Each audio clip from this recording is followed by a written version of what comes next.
Présenter avant de laisser la place à l'intervenante. Donc, moi, je suis Charlène Bedel, je suis chef de projet à phare, Centre national de ressources handicap rare épilepsie sévère, et je suis parallèlement animatrice de la communauté de pratique épilepsie et handicap, qui est un projet porté par phare et coporté par les équipes relais handicap rare de Bretagne, Pays de la Loire. Et donc en fait, la communauté de pratique tourne beaucoup de webinaires à l'année, et c'est dans ce cadre-là qu'on vous a proposé celui-ci.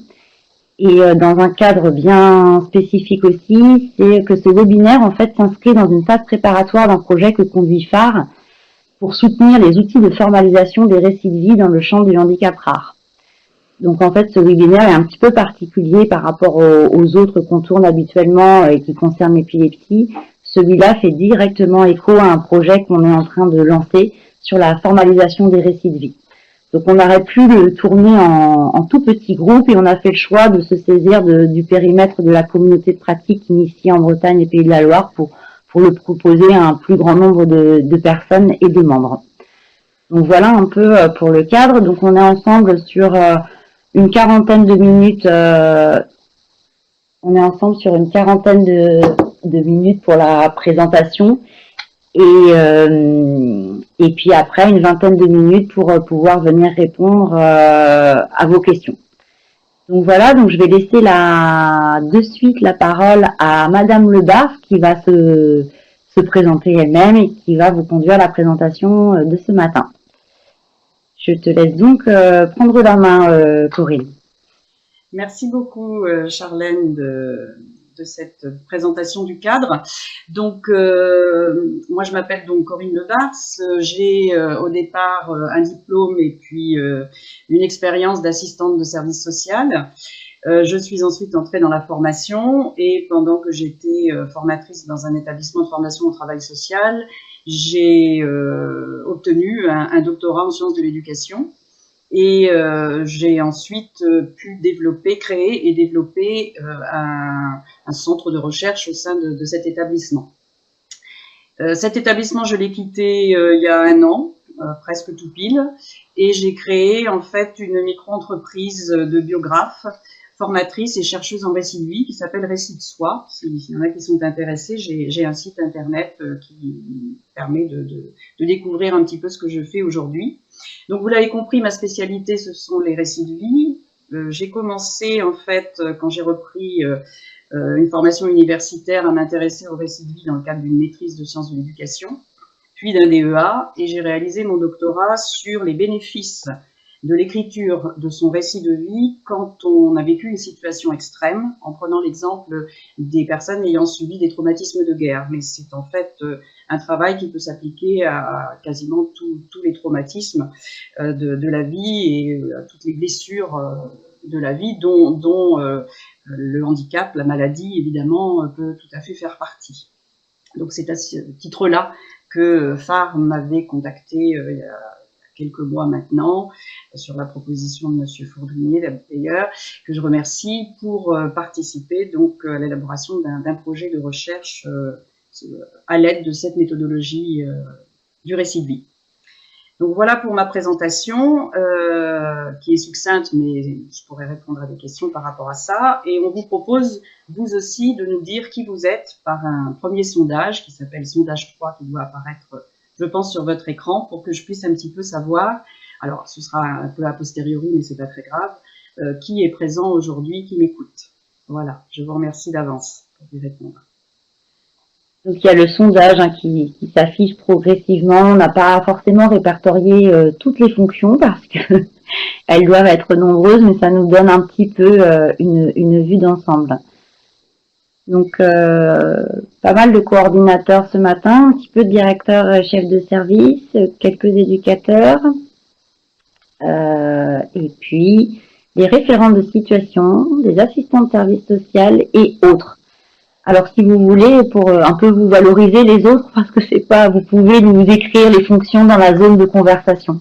Effectivement, on n'a peut-être pas en tête, il y a 35% qui sont autres, et on n'a certainement peut-être pas en tête toutes les fonctions, donc n'hésitez pas à nous écrire dans la petite zone de conversation quelle est votre fonction. Infirmière, très bien, effectivement.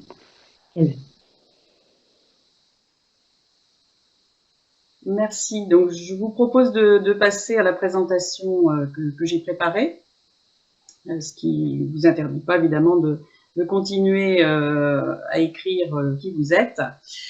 Donc, je vais vous parler forcément aujourd'hui, c'est ma commande, de la méthodologie des récits de vie. Bien entendu, ça va être rapide et j'espère que ça va être suffisamment clair. J'ai essayé de faire un tour d'horizon assez vaste et que ça va intéresser à peu près tout le monde, quelle que soit la fonction que vous occupez.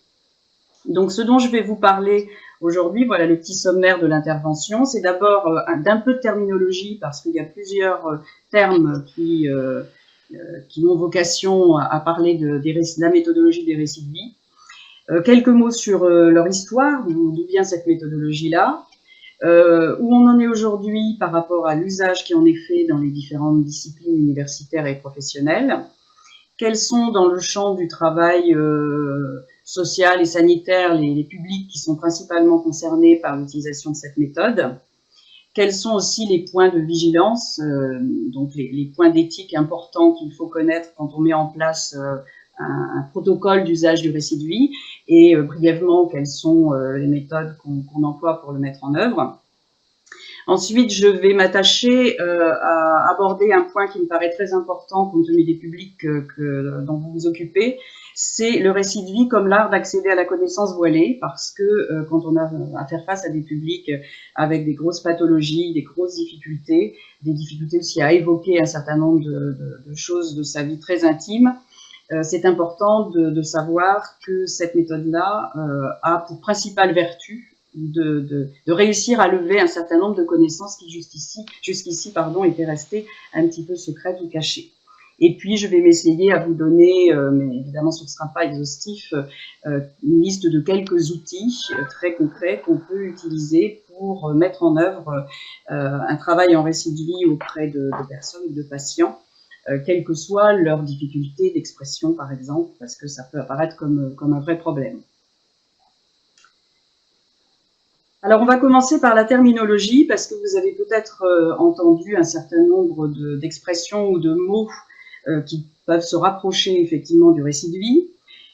En fait, ces mots-là dépendent vraiment de l'accent qui est mis sur tel ou tel aspect de la méthodologie.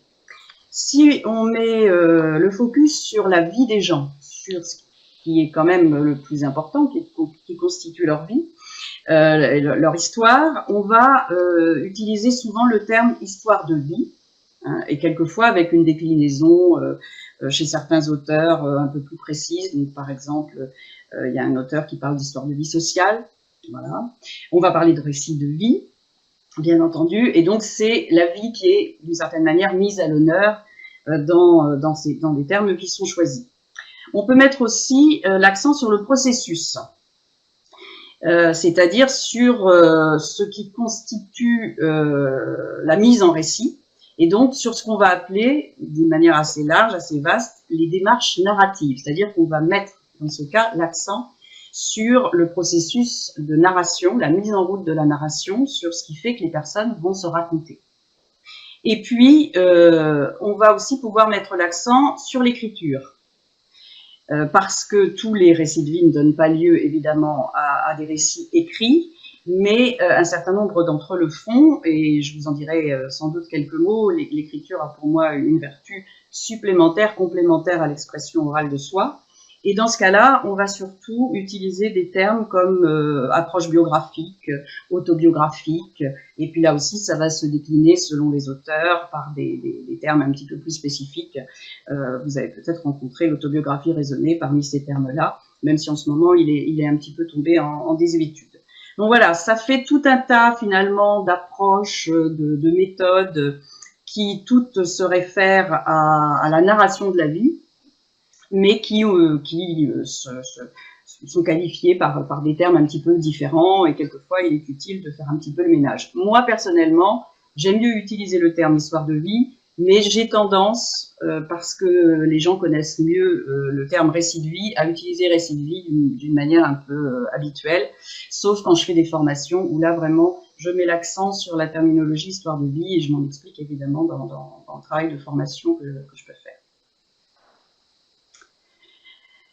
Et par rapport à ça, il y a quelqu'un qui est assez intéressant, c'est Alex Lenné, qui, dans un de ses principaux livres, a fait une petite addition très simple. Il a dit finalement l'histoire de vie, c'est le récit de vie brut que fait la personne, plus l'analyse des faits qu'elle rapporte. Et cette analyse, c'est une analyse qui se fait dans le cadre d'une co-construction entre la personne qui raconte sa vie et la personne qui l'écoute la raconter. Donc, en fait, on a accès à l'historicité de sa vie, selon lui, et il y a un certain nombre d'auteurs qui le rejoignent, que lorsqu'on a dépassé le récit brut pour pouvoir arriver à le regarder un peu autrement et à poser un certain nombre d'hypothèses, de questions sur ce récit et de pouvoir accéder finalement à une forme de connaissance à partir de sa propre histoire. Donc, c'est en cela que moi, je trouve le terme histoire de vie plus intéressant que le terme récit de vie, qui pour moi est plutôt une étape, en fait, dans le déroulement de la méthodologie. Alors, très rapidement, l'histoire des récits de vie, vous la connaissez aussi bien que moi, bien sûr, hein, déjà, dans l'Antiquité, il y avait un certain nombre de récits qui nous ont été adressés, qui sont venus jusqu'à nous. Alors, c'était souvent des épopées, c'était souvent des héros. Hein, c'est en cela que maintenant que les choses ont un petit peu évolué. Mais voilà, un des exemples, évidemment, est celui d'Homère, que tout le monde connaît, qui rapporte des faits absolument exaltants, hein, à partir donc d'histoires de héros, et c'est le début des grands récits. Alors ensuite, je fais des très grands sauts dans l'histoire, vous ne m'en voudrez pas. Il y a un moment aussi très important dans notre histoire commune, ce sont les confessions de saint Augustin, au IVe et Ve siècle, où là apparaît la question du récit de soi, mais sous l'angle évidemment religieux et sous l'angle de la confession, de l'aveu, hein, bien entendu, et qui permet du coup d'accéder quand même à l'intimité des personnes. Ensuite, nous avons encore un grand saut dans le temps, puisqu'on arrive à notre ami Rousseau. Alors pourquoi la faute à Rousseau, hein, je fais un petit clin d'œil en fait, parce que La faute à Rousseau est le journal de l'Association pour l'autobiographie et le patrimoine autobiographique, dont je vous parlerai peut-être un petit peu plus loin. Ce journal, évidemment, pour sa dénomination, s'est inspiré de la fameuse chanson que tout le monde connaît, c'est la faute à Voltaire, c'est la faute à Rousseau. Mais effectivement, c'est la faute à Rousseau, ou plutôt c'est grâce à lui qu'à travers un certain nombre de ses ouvrages, dont Les Confessions et La rêverie d'un promeneur solitaire au XVIIIe, nous avons pour la première fois en fait la consécration du récit de vie comme un genre littéraire, c'est-à-dire que jusqu'à présent, quand les gens racontaient leur vie, c'était pas forcément considéré comme de la vraie littérature, quand il s'agissait notamment voilà, de gens moins héroïques que dans les grands mythes anciens. Or là, un homme, évidemment, très éclairé, particulièrement talentueux, va faire du récit de sa vie une œuvre reconnue par tous et reconnue mondialement. Donc c'est un moment aussi très important. Et puis, depuis évidemment plusieurs siècles jusqu'à nos jours, sont apparus les récits de voyage. Alors au départ, nous avons un certain nombre d'aventuriers qui découvrent le monde et qui racontent ce qu'ils découvrent. Donc on a effectivement affaire à des récits de voyage, on va dire, purs, entre guillemets.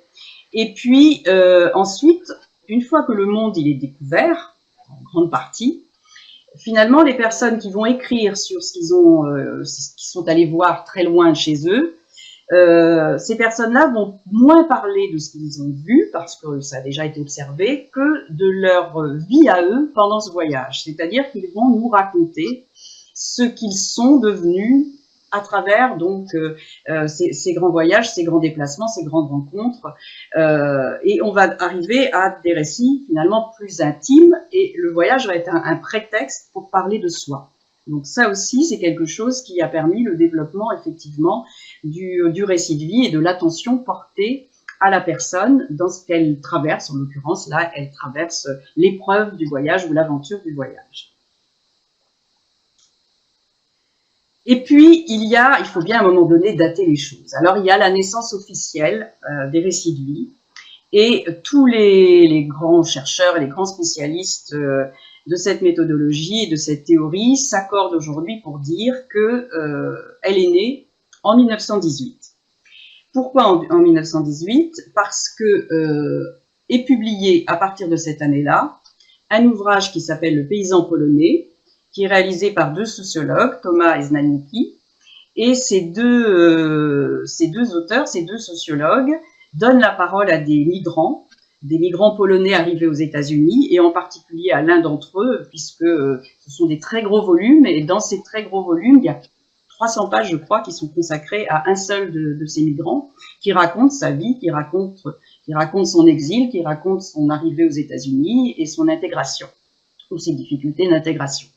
Et donc, pour la première fois, en fait, on accorde à un ouvrage sociologique basé sur des récits de vie une place tout à fait honorable et même enthousiaste dans la communauté scientifique. Donc, on considère effectivement que c'est là que la méthodologie prend ses lettres de noblesse. Et d'ailleurs, j'ai eu la chance de participer à un grand colloque en Pologne en 2018 où nous avons fêté donc le centenaire des récits de vie. Alors, pourquoi j'ai mis sur la gauche une petite photo en plus qui me paraît un peu intruse ici, où l'on voit des poilus dans les tranchées, parce que en même temps, s'achève la guerre 14-18 et que la guerre 14-18 a joué aussi un rôle dans l'avènement du récit de vie, dans la mesure où jusqu'alors, quand il y avait une guerre, c'était essentiellement les généraux qui écrivaient sur ces guerres-là, mais pas les soldats eux-mêmes, puisqu'ils n'étaient encore pas alphabétisés.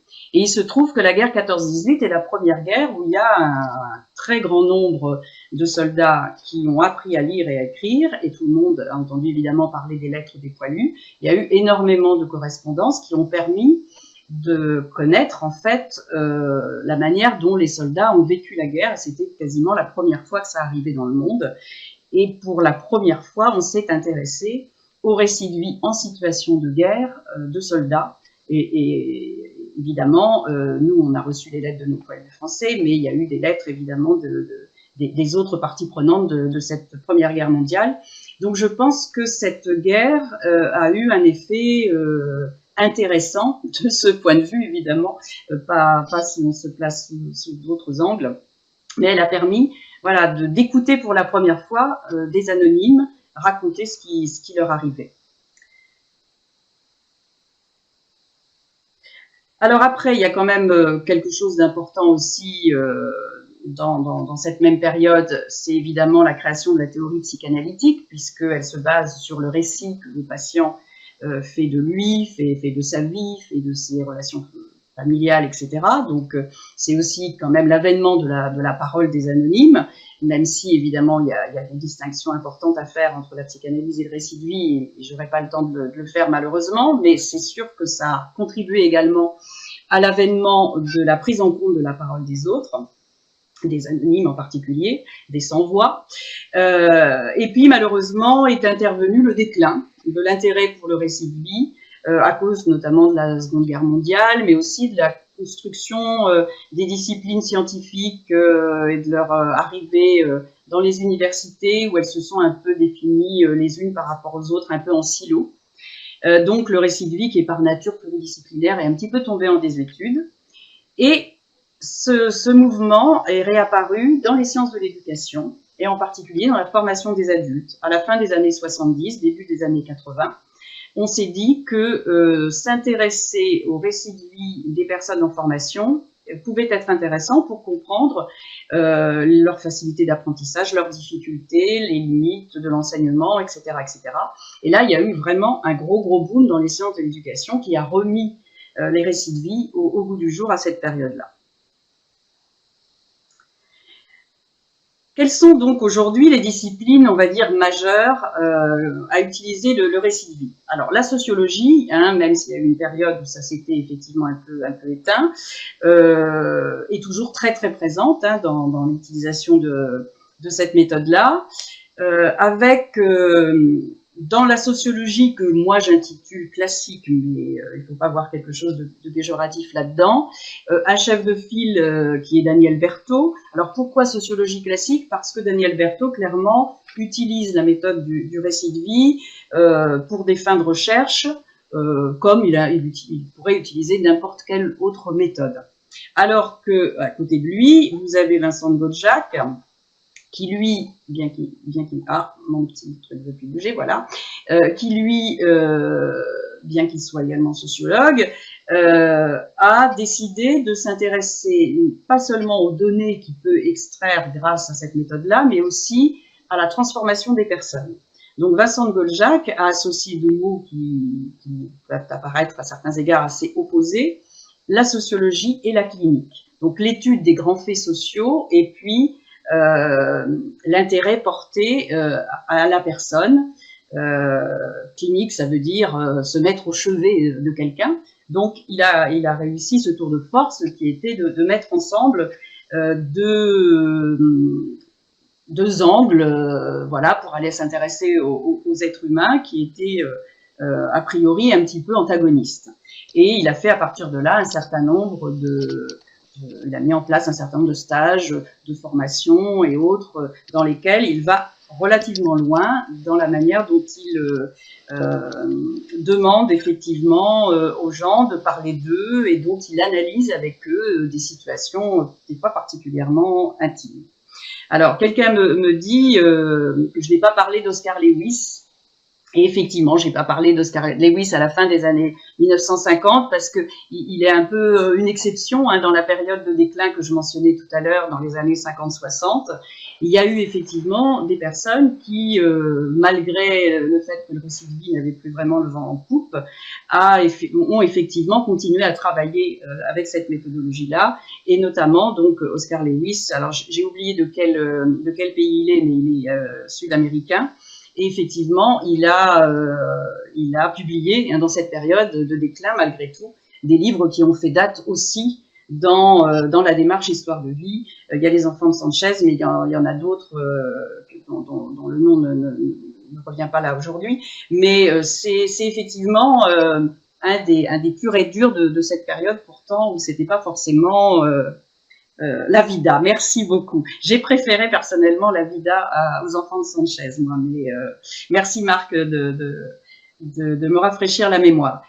Tu as tout à fait raison, mais il faut aller vite. Donc, quand on va vite, on brosse malheureusement les choses à trop gros traits. Alors, la troisième discipline, évidemment, qui s'intéresse au récit de vie, ça paraît assez normal, c'est la littérature. Je vous disais tout à l'heure que La faute à Rousseau était le nom du petit journal de l'association pour l'autobiographie.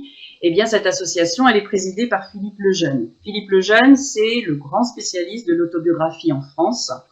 C'est quelqu'un qui a écrit des livres qui sont tout à fait importants et même exemplaires sur ce qu'est l'autobiographie, comment on peut la définir, quelles sont ses caractéristiques, qu'est-ce qu'elle implique, etc., etc.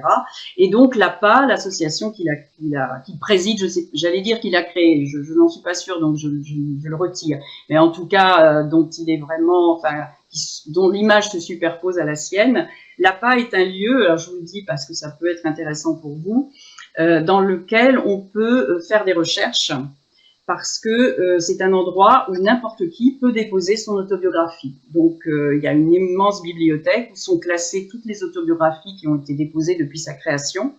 Et personnellement, quand j'ai fait ma thèse, je voulais trouver des récits de vie d'anciens appelés d'Algérie, puisque c'était mon terrain d'enquête par rapport au trauma de guerre.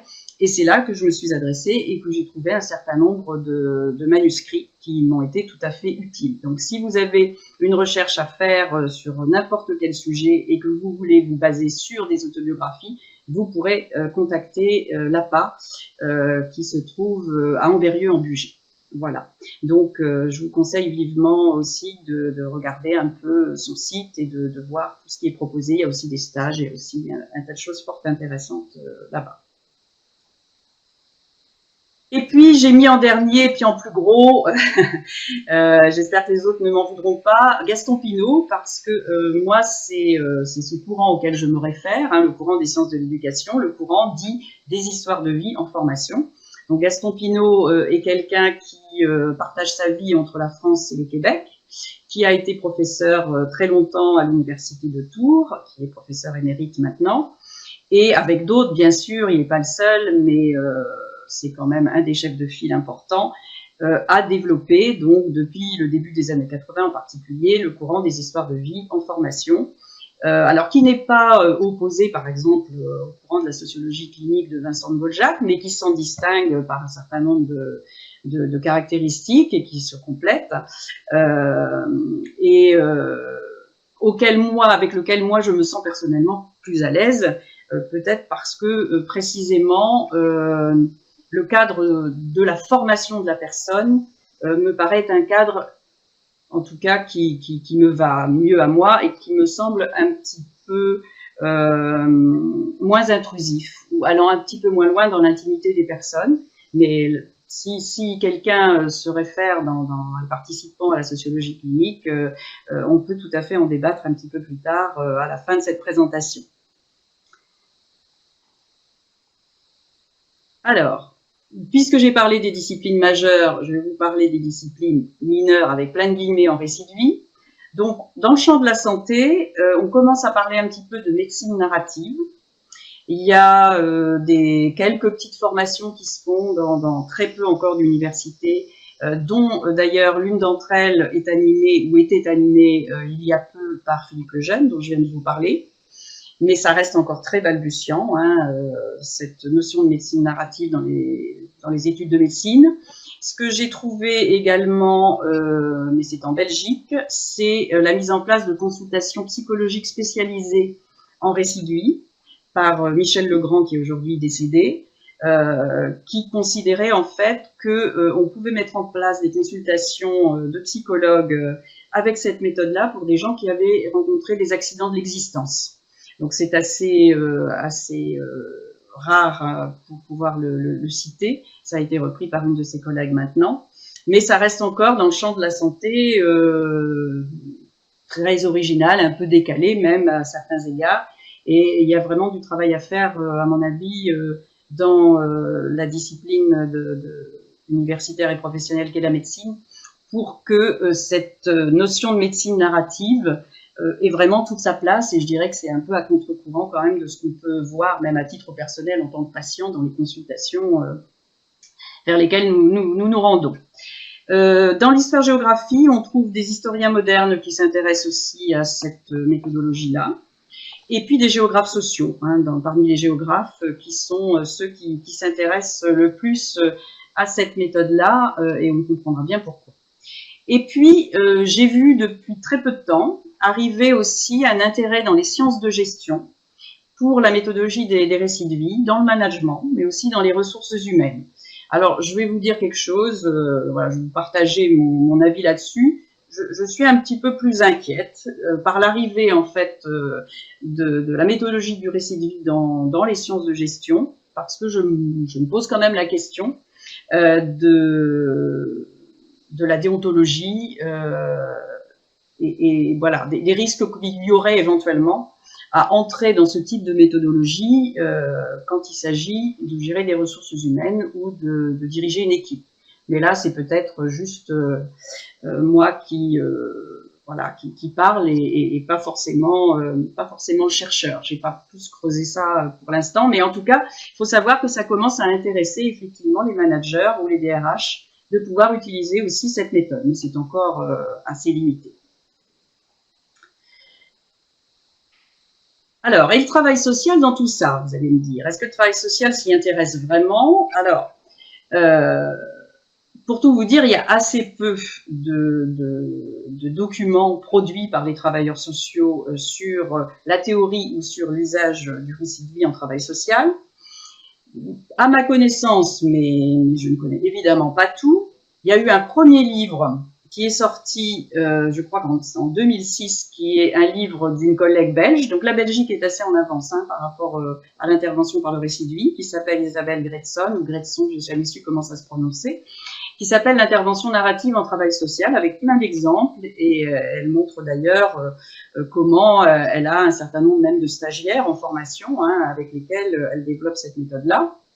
Et puis, de l'autre côté de la frontière, alors j'ai mis le Kiévrin, qui est une frontière naturelle entre la Belgique et la France. Il y a le livre que j'ai moi-même écrit en 2017, Histoire de vie et travail social. À ma connaissance, mais vous allez me dire si vous en connaissez, vous, il n'y a pas d'autres travailleurs sociaux qui aient écrit un ouvrage sur l'usage du récit de vie en travail social. Il y a eu quelques articles, mais assez peu nombreux. Donc, il y a vraiment quelque chose à faire, à mon avis, pour pouvoir échanger, parler, partager sur les pratiques de l'intervention en travail social par le récit de vie, de manière à ce que ça puisse s'aimer et se diffuser. Alors, par rapport à cette question-là, moi, ce que j'avais envie justement de savoir, au-delà de savoir si vous connaissez d'autres livres, c'est est-ce que vous avez déjà des expériences du récit de vie, de l'intervention par le récit de vie, et est-ce qu'éventuellement vous accepteriez d'en dire juste quelques mots, oui, j'ai une expérience auprès de tel public, ou oui, j'ai entendu parler d'eux. Ça m'intéresserait beaucoup de savoir si parmi vous, il y a des personnes qui effectivement ont déjà pratiqué ou ont été associées de près ou de loin à une pratique du récit de vie. Donc, eh bien, à vos claviers, si c'est le cas. Merci beaucoup. Donc, je vois qu'il y a quelqu'un qui commence à écrire, donc j'espère que vous allez être nombreux.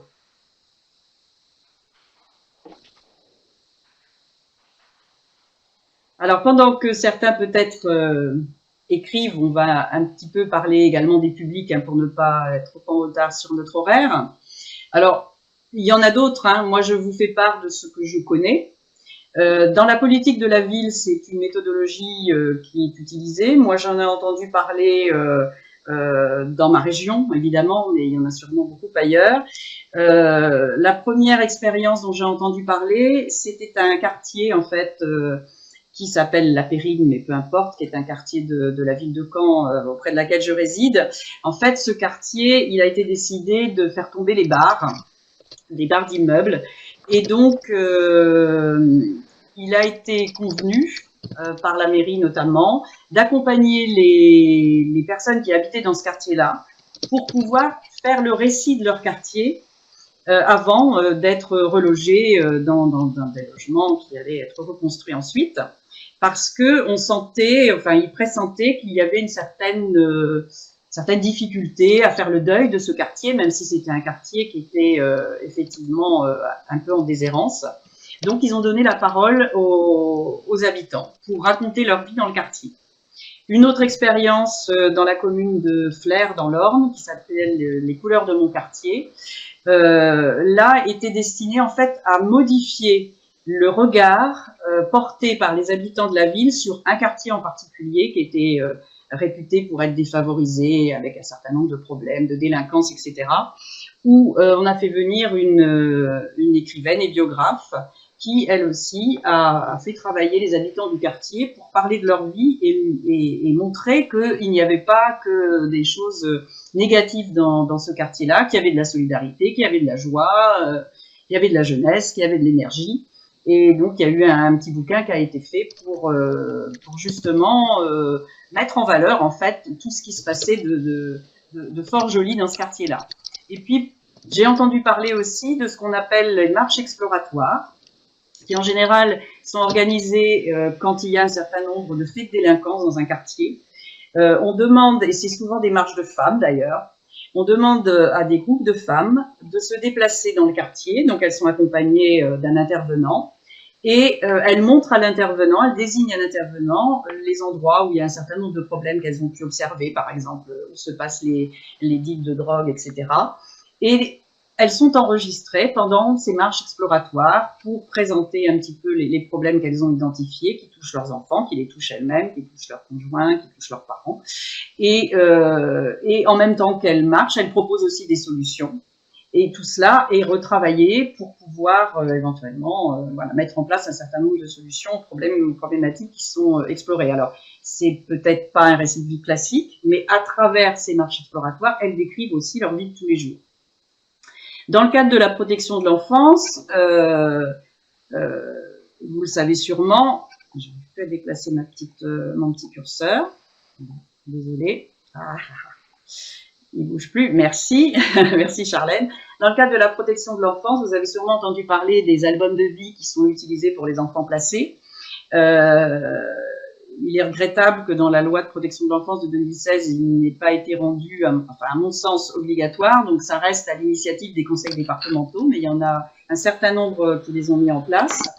Et il y a eu aussi des recueils de récits de vie sur le problème crucial de la transition vers la vie adulte, parce qu'on sait bien qu'un des problèmes majeurs de la protection de l'enfance, c'est le fait que ces enfants arrivent à un âge où ils doivent la quitter et où il n'y a pas toujours effectivement de choses suffisamment bien établies pour assurer l'avenir des jeunes en question, qui quelquefois se retrouvent à repartir en famille, où les difficultés n'ont pas nécessairement été traitées dans l'intervalle, ou alors à la rue. Donc, il y a un certain nombre de récits de vie qui ont été recueillis auprès de ces jeunes-là pour essayer de préparer effectivement mieux, autrement, cette transition vers la vie adulte. Il y a sûrement plein d'autres exemples, mais ça, c'est ceux que encore une fois, c'est ceux que je connais. Alors, je vous parlais tout à l'heure du champ de la santé en vous disant que chez les médecins, c'était encore très, très balbutiant.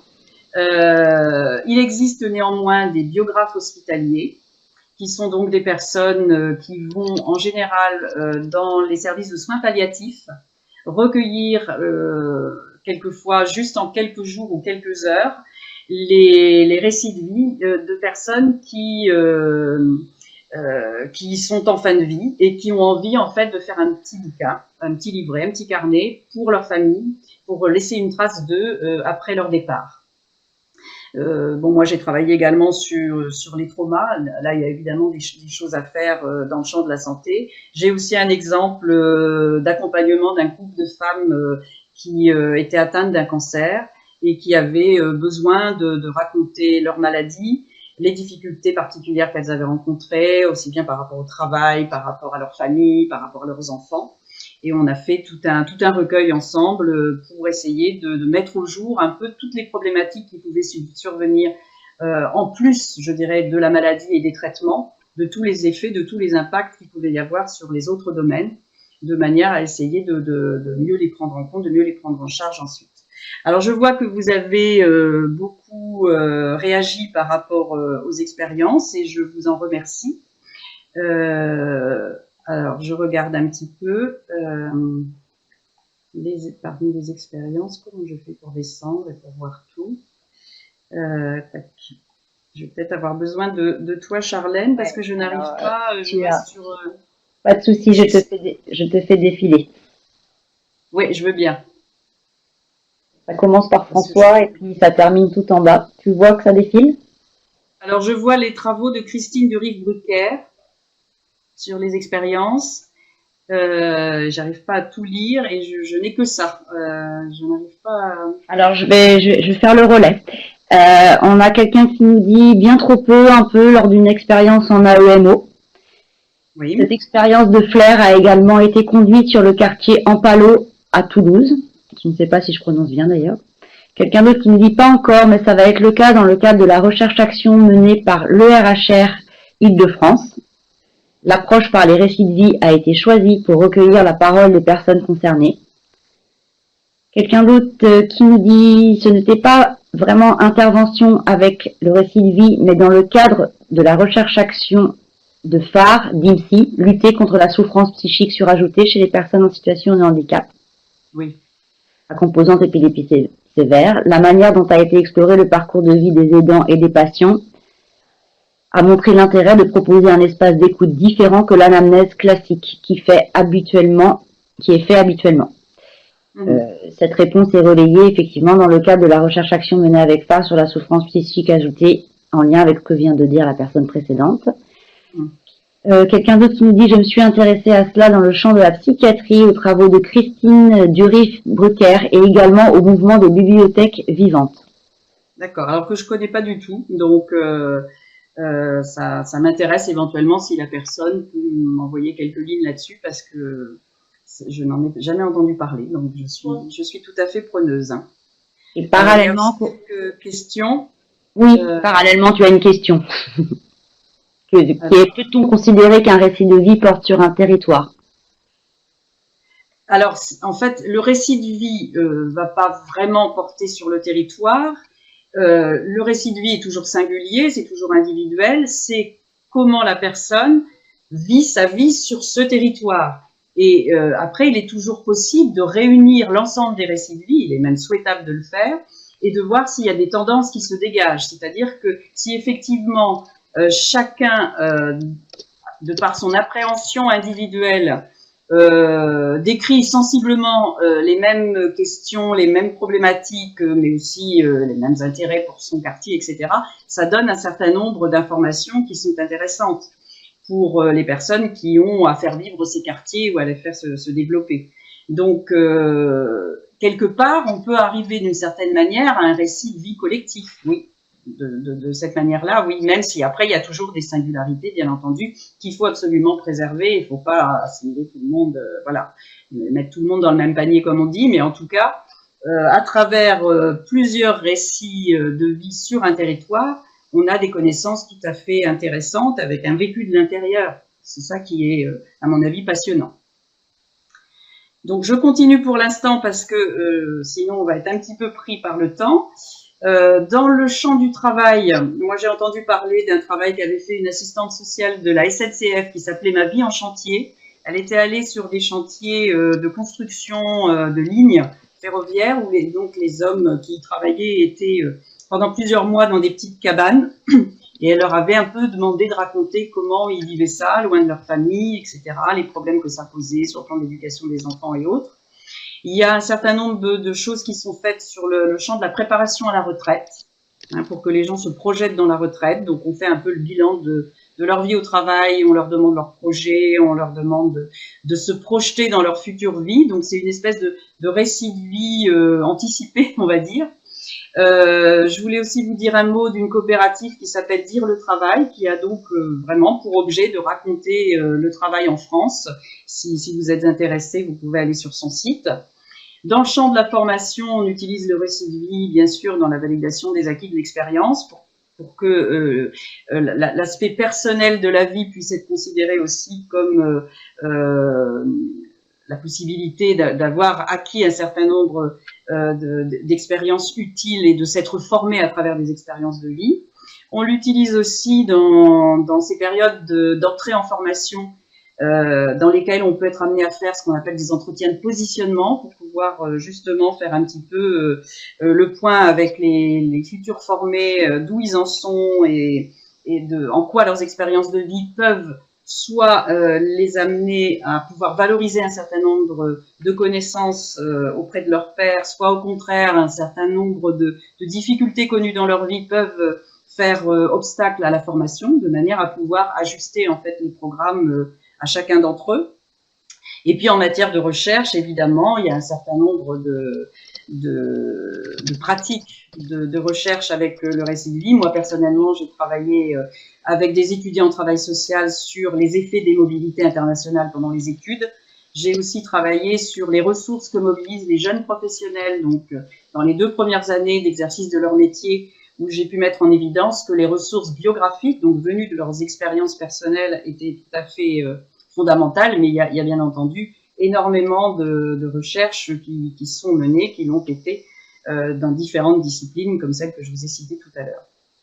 Je reviens juste une minute, Corinne, pour au cas où tu ne l'aurais pas vu, à la question « Et vous, quelles expériences avez-vous de récit de vie ?» Quelqu'un nous répond un tout petit peu plus tardivement, mais c'est intéressant. En tant que mère d'une enfant handicapée avec épilepsie sévère, j'ai eu à répondre aux mêmes questions dans le cadre de diverses et nombreuses anamnèses faites par les médecins. Ce qui a toujours été douloureux dans la liste des faits, c'est non la prise en compte de l'individu au sens émotionnel et psychique. D'accord. Je vous remercie de cette observation-là qui est effectivement très, très intéressante. Merci beaucoup. Alors, puisqu'on rentre justement, grâce à cette question, en fait, sur les questions aussi d'éthique et de positionnement des intervenants, ça tombe entre guillemets assez bien, parce que c'est ce dont je voulais un tout petit peu vous parler maintenant. Donc, d'abord, il faut avoir en tête que la production d'un récit de vie, c'est toujours au moins un narrateur et un narrateur. Mais ils peuvent être plusieurs, évidemment. C'est-à-dire quelqu'un qui se raconte, ou un groupe qui se raconte, et quelqu'un qui écoute, ou un groupe qui écoute, puisque ça peut se pratiquer en relation individuelle ou en relation de groupe. On commence toujours, dans toute démarche de récit de vie, qu'elle soit en intervention sociale, en formation ou en recherche, par l'écriture et la signature d'un contrat, qu'on appelle des fois aussi pacte, qui permet de mettre vraiment à plat les obligations réciproques des parties prenantes, des narrateurs et des narrateurs, et tout un tas de choses qui vont cadrer, qui vont protéger les uns les autres. Évidemment, on ne peut pas travailler en récit de vie s'il n'y a pas d'implication. Il faut bien entendu l'implication du narrateur, parce que s'il ne raconte évidemment rien de sa vie, on ne peut absolument rien faire. Mais si le narrateur n'est pas lui aussi impliqué un peu émotionnellement, en faisant bien sûr attention de ne pas être trop affecté, ça ne marchera pas non plus, puisqu'il faut évidemment, par définition, qu'une relation de confiance se mette en place. Ensuite, on passe à la phase de production du récit. La phase de production du récit, c'est celle où, une fois qu'on a mis tout le protocole en place, le narrateur commence à se raconter, le narrateur à l'écouter, pour aller, je vais un peu vite, désolé, mais je vois que l'heure tourne, vers ce que j'ai appelé la co-construction du sens. C'est-à-dire que ensemble, ce couple narrateur-narrateur va essayer de comprendre pourquoi la vie s'est déroulée et se déroule encore aujourd'hui de cette manière-là. Qu'est-ce qui a fait problème, pourquoi ça a fait problème, qu'est-ce qui a pu se passer, quel lien on peut faire entre des événements biographiques et des événements familiaux, sociaux plus larges. Donc il y a toute une phase effectivement très très importante dans laquelle en fait on considère que le narrateur n'est pas nécessairement le meilleur expert de sa vie parce qu'il est, comme on dit vulgairement, un peu le nez dans le guidon. Et évidemment que l'intervenant en récit de vie n'est pas non plus le seul expert, ne peut pas être le seul expert de la vie de l'autre. C'est parce qu'il y a cette double expertise, cette co-expertise de l'un et de l'autre, qu'on va pouvoir construire du sens ensemble. Et puis la dernière phase, ça va être la destination du récit. Où il va? Est-ce qu'il reste seulement la propriété du narrateur? Est-ce qu'il est diffusé? À qui? Comment? Pourquoi? Etc. Il faut toujours d'ailleurs que cette question de la destination du récit, elle ait été travaillée et écrite au moment du contrat. Pour savoir ce qu'on va faire de ce récit-là, quelle forme il va prendre et où il va, d'une certaine manière, être déposé. Alors ensuite, je voudrais rentrer dans cette question de la connaissance voilée parce qu'elle me semble vraiment très très importante pour toutes les personnes qui sont, j'allais dire autour de la table, mais qui sont avec nous ce matin. Entrevoir, voilà, c'est quelque chose quelquefois qu'on dit quand on est intervenant. J'ai travaillé avec une personne, un patient, etc. Et j'ai entrevu quelque chose, ou j'ai senti, ou j'ai perçu. Alors, entrevoir, c'est quoi? Est-ce que c'est voir à demi? Parce que là, on est un peu dans le brouillard. Ou est-ce que, comme ça l'est dans notre langue française au sens figuré, c'est avoir un éclair de génie, c'est-à-dire, ça y est, j'ai entrevu quelque chose.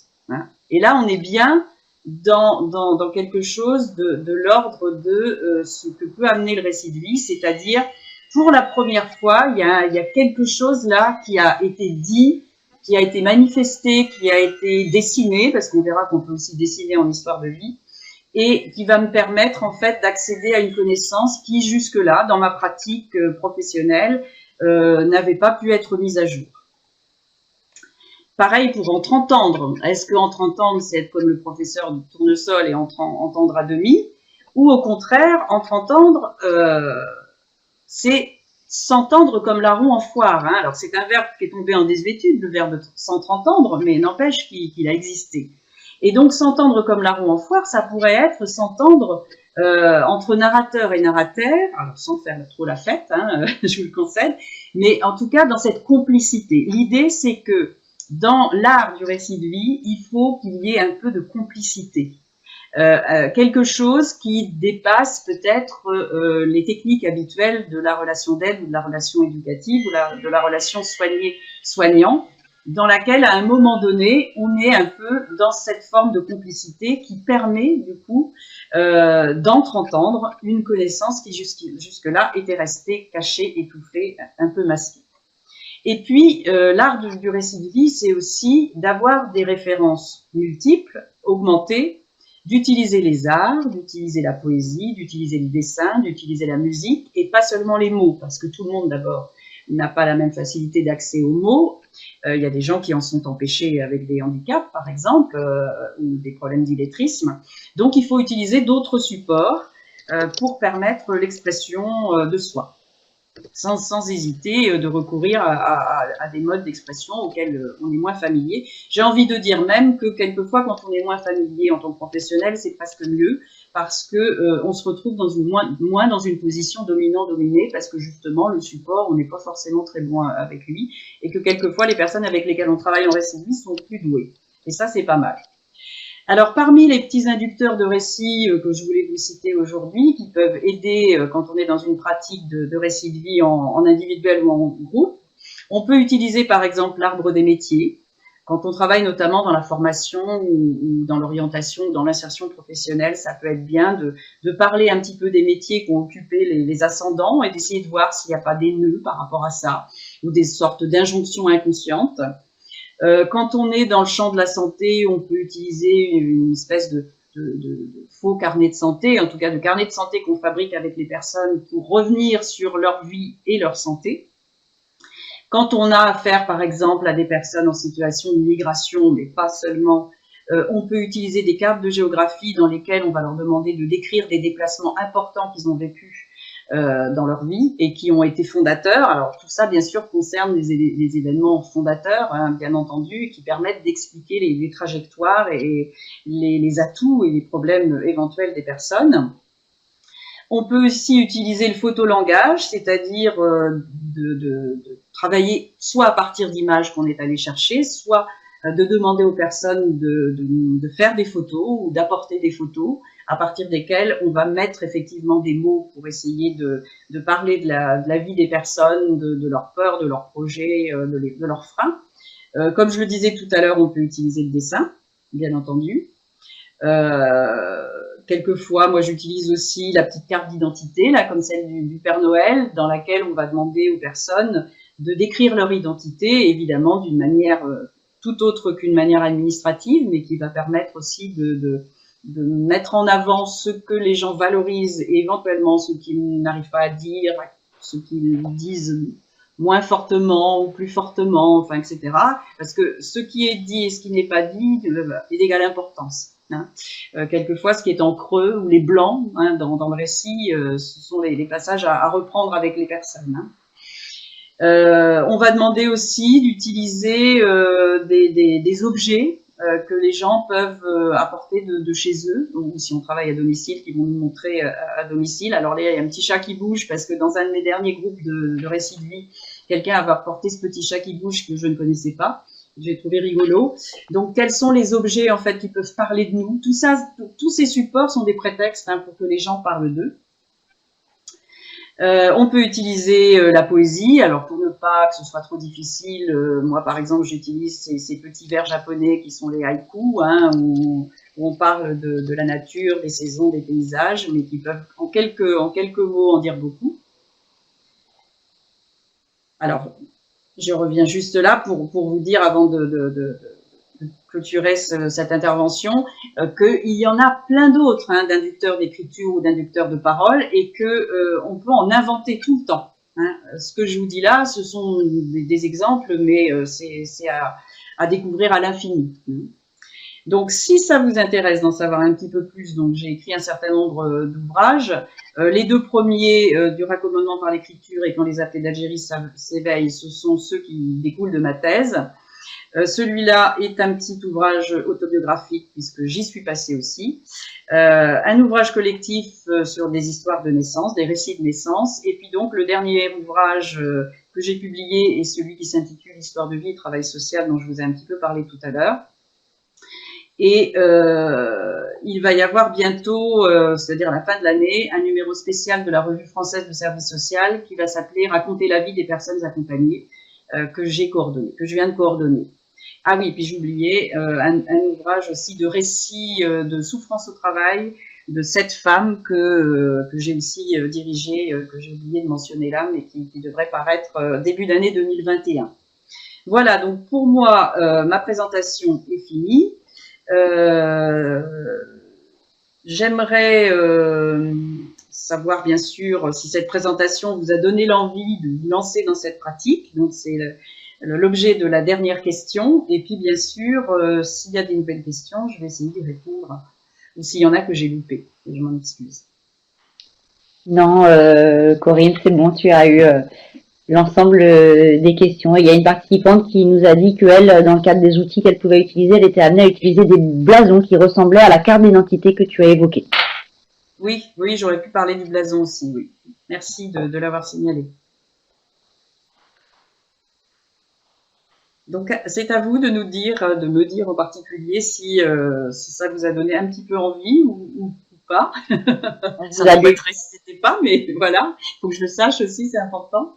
Vous avez déjà un cadre exprès là. Cette présentation vous a donné l'envie d'initier cette pratique, donc c'est plus la zone de conversation toute confondue, c'est une question à part entière.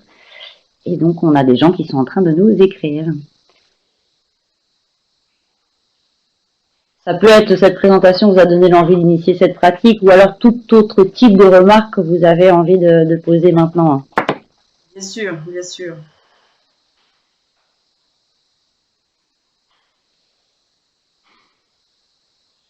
Merci beaucoup, je suis enseignante et conseillère pédagogique et mère d'une enfant handicapée. Je souhaiterais être formée à cette pratique. Très bien.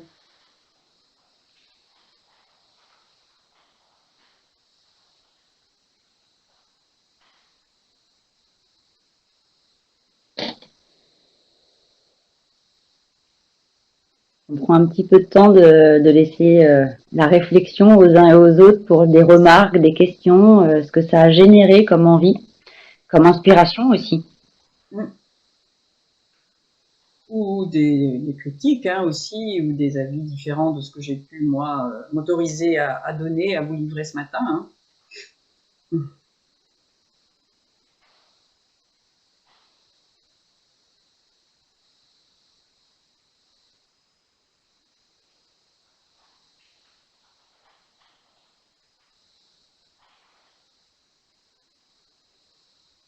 J'espère avoir été audible et puis que ça n'a pas été trop vite. Hein. C'est toujours très difficile hein, comme exercice. Mais bon, c'est le format. Donc il faut s'y soumettre.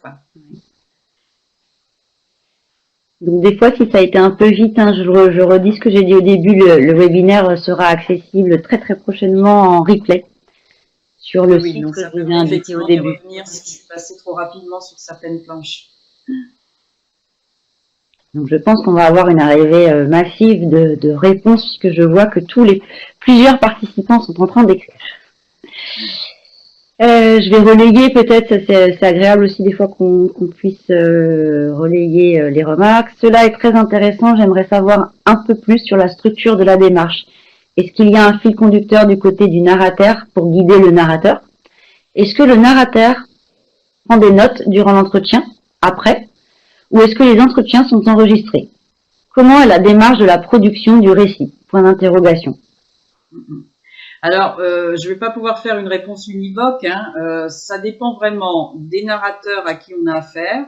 Ça dépend de l'objectif. Ça dépend de l'environnement. Si c'est une commande, si c'est pas une commande, quelle liberté, quelle marge de manœuvre on a. C'est très difficile de pouvoir dire on fait toujours comme ça. Quelquefois on enregistre, quelquefois on prend des notes. Quelquefois, il y a un fil conducteur, une espèce de thématique centrale. Bon, je vous parlais par exemple du groupe sur le cancer. J'en ai eu aussi un avec des migrants. Bon, bien sûr, là, il y a une ligne conductrice hein, pour chacun de ces groupes. Hein. Pour l'un, c'était la problématique de la santé. Pour l'autre, c'était la problématique de la migration et de l'intégration. Pour d'autres, voilà, mais ça va être un peu moins thématisé et ça va être l'ensemble de la vie qui va être travaillé. C'est donc très très variable. On intervient plus ou moins en tant que narrateur. Il y a un certain nombre de narrateurs avec lesquels ça se passe tellement facilement qu'on est très peu finalement cadrant, qu'on n'a pas besoin de beaucoup lettres, on n'a pas besoin de donner beaucoup de guides, et puis d'autres où il va falloir bien entendu qu'on le soit davantage. Donc c'est très très très variable, et en fait à chaque personne ou à chaque groupe auquel on a affaire, il va falloir évidemment qu'en amont, en fonction de l'objectif et du public, on définisse un petit peu la manière dont on va travailler. Bien sûr, il y a des choses qui s'ajustent aussi au fil du temps, hein. On ne va pas prévoir tout le protocole dès le début, systématiquement, on va aussi l'adapter au fur et à mesure. Mais quand même, il faut bien à minima arriver en début de travail avec quelques idées de ce qu'on peut proposer, hein, pour au moins démarrer. Là, vraiment, c'est une adaptation, c'est pas un prêt à porter ou un prêt à penser ou un prêt à faire, c'est vraiment ajusté à chaque contexte, en fait, hein. Donc on a Monsieur Audio, parce que ça va en écho avec ce que tu dis. Patience, le projet, Monsieur Audio, directeur de Phare. Patience, le projet de Phare vous donnera des outils et proposera de la formation pour vous accompagner dans cette démarche. Donc petit clin d'œil à ce que tu dis. Après, on a une autre question. Est-ce qu'il ne faut pas partir aussi des usages du récit de vie? Point d'interrogation. Peut-on le faire de la même manière dans un usage de soins et d'accompagnement ou dans un usage de recherche-action? Alors effectivement, hein, quand on est dans la recherche, quand on est dans la formation, quand on est dans l'intervention, c'est pas la même chose, hein. Ça rejoint un petit peu ce que j'ai dit juste avant, c'est-à-dire que le type de cadre, le type de contexte, le type d'environnement, le type de commande a bien entendu un impact sur ce qui va être mis en place réellement. Après, ce qui est quand même le point commun de cette méthodologie-là, c'est ce que j'ai essayé d'évoquer quand j'ai parlé de l'éthique de la méthodologie et puis de la posture un peu particulière qu'elle implique, c'est que dans tous les cas, il y a quand même une posture relationnelle, comme je l'évoquais, de complicité au bon sens du terme, de proximité, d'implication émotionnelle, relationnelle. Ça, c'est quand même si c'est à doses différentes, suivant qu'on est en formation, en recherche ou en intervention, c'est quand même la constante. C'est-à-dire que l'idée, c'est que cette méthodologie-là permet d'apprendre vraiment des choses importantes sur l'existence et sur les émotions des personnes et sur leurs ressentis et sur les événements qui ont été forts pour eux. Donc le point commun, c'est vraiment toutes ces questions de posture professionnelle, relationnelle, émotionnelle, etc. Et après, avec évidemment plein de nuances et de dosages différents suivant le contexte dans lequel on est placé. Je n'étais pas la même quand j'intervenais en recherche ou quand j'intervenais en intervention sociale, bien entendu, ou en formation. Il y avait des choses qui étaient légèrement différentes, mais néanmoins, il y a quand même ce fond commun. Et cet intérêt pour, alors pas de manière, pas pour une curiosité malsaine, mais cet intérêt pour réussir à donner le jour à des connaissances qui jusque-là n'étaient pas, étaient cachées, étaient voilées, comme je le disais tout à l'heure. La méthode du récit de vie a pour ambition d'aller plus loin que d'autres méthodes plus classiques qui ont tout à fait leur intérêt dans d'autres champs pour atteindre d'autres objectifs, hein. Mais là, on est dans une méthode qui est propre normalement à soulever des points qui étaient jusque-là des points aveugles, des points inconnus. Je vais te lire une remarque et une question et puis on tardera pas derrière à essayer de clôturer car c'est l'heure du déjeuner et on a des participants qui doivent nous quitter. Donc une remarque, en effet la méthodologie, les outils et la posture nous intéressent. Donc à la question est-ce que ça vous donne envie, plutôt oui. Et qui est complétée avec une remarque qui dit « Avec ma collègue, nous sommes respectivement coordinatrices de parcours et coordinatrices de soins. Il semble que nous soyons proches du récit de vie dans notre pratique. Nous reprenons l'ensemble du parcours de vie de la personne, essayons de comprendre ce qui a fonctionné ou non, pourquoi, comment. Nous réalisons une fiche de liaison sociale et médico-sociale partenariale dans le cadre de nos suivis. Alors, c'est vrai que la pratique qui consiste, et c'est pour ça d'ailleurs que j'ai coordonné un numéro qui s'appelle Raconter la vie des personnes accompagnées, hein, la pratique qui consiste à faire se raconter les personnes qui sont aidées, accompagnées, prises en charge, etc. C'est une pratique, je dirais, assez banale, assez ordinaire, que connaissent bien les praticiens du travail social ou du soin. Néanmoins, la pratique du récit de vie telle que moi je la connais et telle que moi je la mets en œuvre, elle est légèrement différente parce que quand on pratique le récit de vie tel que moi je postule, c'est sur un temps court, avec un protocole bien particulier, avec des objectifs précis. C'est un moment dans la prise en charge des personnes et donc c'est un peu différent d'un recueil de récits de vie un peu au long cours et un peu habituel que font très très bien les travailleurs sociaux. Hein. Mais c'est vrai que souvent on me dit ça, mais on me dit mais on fait déjà, qu'est-ce que ça va apporter de plus finalement de mettre en place la méthode dont vous nous parlez. Et en fait, une fois que les gens finalement suivent mes formations, c'est là vraiment qu'ils se rendent compte de la différence. De la différence, et notamment une des différences importantes, majeures, je dirais même, c'est que moi, quand je forme des personnes au récit de vie, je leur demande de produire leur récit. C'est la première fois, la plupart du temps, que des personnes sont amenées à faire ce qu'elles demandent depuis souvent des années à leurs patients ou aux usagers qu'elles ont, avec lesquels elles travaillent. Et donc, il y a une espèce de... les personnes réalisent ce que ça fait que de se raconter et ne se positionnent plus de la même manière quand elles recueillent les récits de vie des personnes ensuite.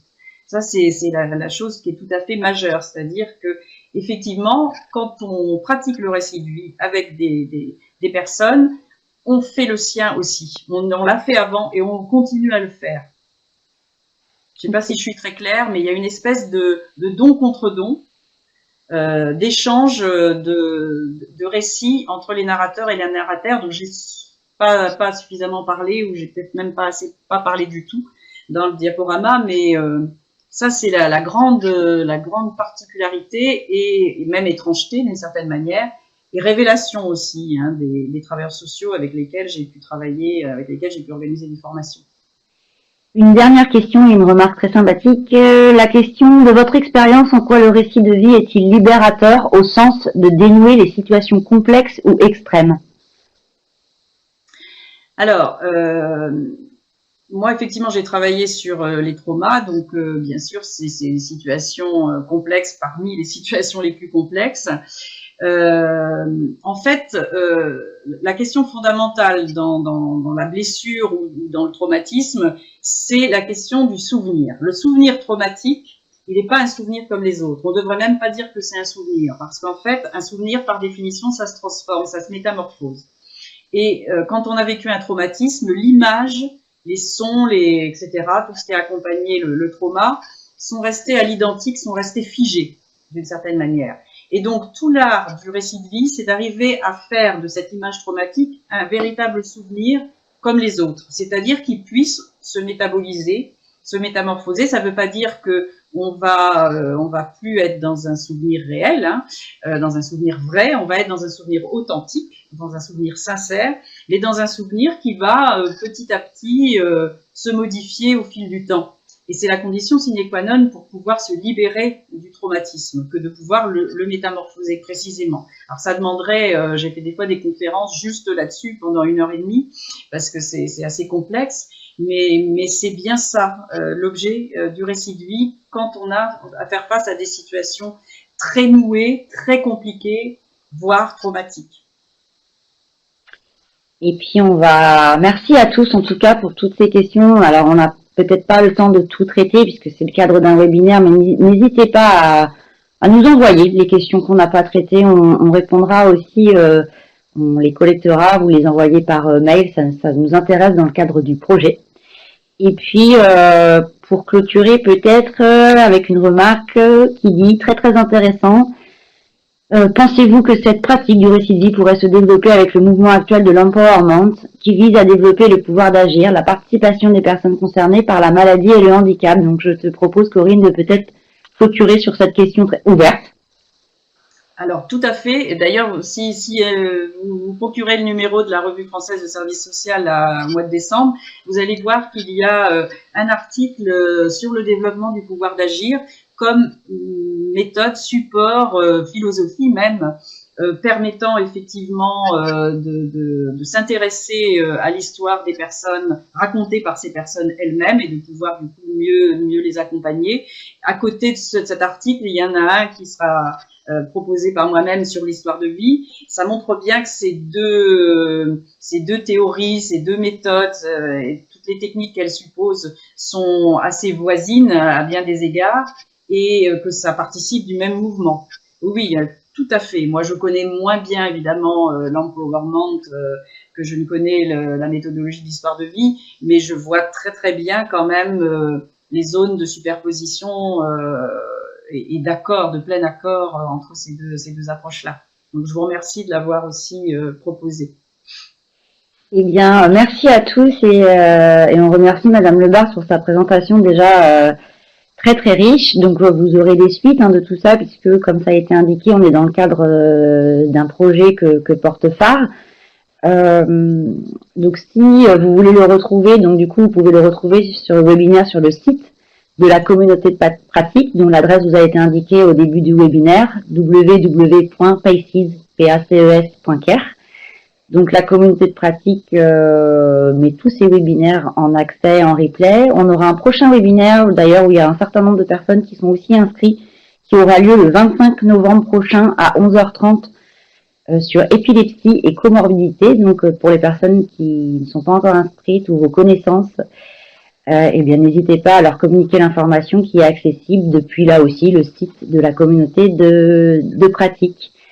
Donc merci à tous, à tous les membres de la communauté de pratique Bretagne, Pays de la Loire à qui on a souhaité tester et ouvrir ce webinaire. Et puis pour les personnes qui désiraient peut-être rester avec nous, ce n'est absolument pas une obligation pour discuter un tout petit peu, une quinzaine de minutes. Eh bien, je vous invite à m'indiquer votre nom dans la zone de discussion et je vais vous passer en salon privé. Mais et s'il y a personne qui veut rester avec nous, c'est déjà une joie d'accueillir vos questions et tout ce que vous avez pu nous renvoyer sur ce webinaire. Et si certaines personnes veulent rester, bien indiquez-nous votre petit nom et vous allez voir d'un coup, je vais vous basculer avec votre microphone ouvert. Sinon, bon déjeuner à tous. Merci. Merci de votre attention et de votre participation. J'ai beaucoup apprécié.